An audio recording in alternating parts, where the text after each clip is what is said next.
स्वर्गीय ओम प्रकाश शर्मा जी के नेतृत्व में पूरे 75 जिलों में एक आंदोलन हुआ था।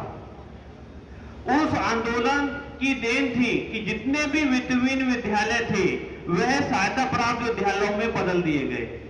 लेकिन यह कार्य ऐसे ही नहीं हुआ। 75 जिलों के जो हजारों स्कूल थे, वह उसमें जो लाखों शिक्षक थे, वो एक बात के लिए समर्पित थे। वो जाति, धर्म, क्षेत्र से ऊपर उठकर केवल ये चाहते थे कि उन्हें उनका अधिकार मिले, जो भेदभाव हो रहा है वो बंद हो। और जो लिखा हुआ है वो संविधान में क्या लिखा हुआ है? संविधान में लिखा है शिक्षा, कानून, चिकित्सा व्यवस्था जो है ये समवर्ती सूची का विषय है। और जो भी समवर्ती सूची का विषय है तो इस पर जो भी व्यय होता है वह सरकार के द्वारा किया जाता है। वह ये बात जानते थे। उन्होंने वर्ष 1971 में जेल भरी, लाठी खाई, डंडे खाए, खून बहा सड़कों पर, लेकिन वो बटे हुए नहीं थे 75 जिलों में। वो जाति के आधार पे, धर्म के आधार पर बटे हुए नहीं थे। और कुछ पाने का जो जुनून जज्बा था, बच्चों के लिए, स्वर्णिम भविष्य के लिए उन्होंने एक सपना देखा था, तो उस सपने के लिए वो लड़े थे और हजारों शिक्षकों ने जेल भरी थी। तो उस जो आंदोलन था वो जो सफल हुआ, तो जितने भी सहायता प्राप्त विद्यालय, जितने भी वित्तहीन विद्यालय थे वो सहायता प्राप्त कर दिए गए। उन्होंने आज जब 1 लाख 1.5 लाख तनख्वाह लेते हैं, रिटायर्ड होते हैं, तो 75,000 रुपए वो पेंशन भी लेते हैं। आज भी ये सब हो सकता है, लेकिन पहले भी उसी स्थिति में मिला था जब सब संगठित हुए थे। आज भी यदि हम संगठित हो जाएंगे तो हमें मानदेय या समान कार्य का समान वेतन मिलना शुरू हो जाएगा।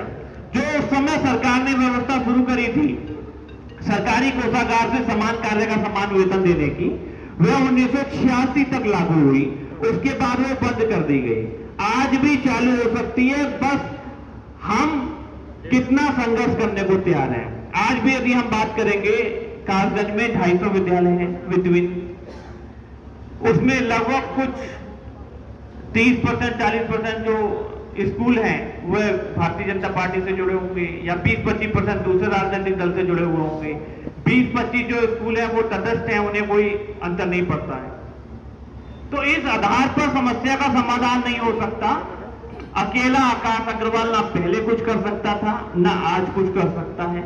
हमें अपने जो अधिकार ताकत से मांग के लेने पड़ेंगे। हमारे लगभग 26,000 स्कूल हैं। हमारी ताकत इतनी है कि हम मुख्यमंत्री बदल सकते हैं, लेकिन क्या बात है कि हमें हाथ फैला के मानदेय मांगना पड़ता है, समान कार्य का समान वेतन मिले। बस संगठित होने की आवश्यकता है। प्रदेश के लगभग 80% जो छात्र हैं वो हमारे विद्यालयों में पढ़ रहे हैं, तो हम उनके अभिभावकों से जुड़े हुए हैं, तो हो सकते हैं। हमें अपनी शक्ति पहचानने की आवश्यकता है। मुझे उम्मीद है, मैं 75 जिलों में अलग अलग जगह पर जाता हूं, सबको संगठित करने का प्रयास करता हूं। मुझे उम्मीद है एक दिन मुझे इसमें सफलता मिलेगी और हमारे प्रत्येक विद्यालय के प्रत्येक शिक्षक को समान कार्य का समान वेतन सरकारी कोषागार से मिलेगा। मैं जब कोरोना काल जिले में गया तो वहां पर मैं एक विद्यालय में गया। विद्यालय पूरी तरीके से बंद चल रहा था, लेकिन कुछ मजदूर काम कर रहे थे। तो मैं आगे जब गया तो पढ़ाना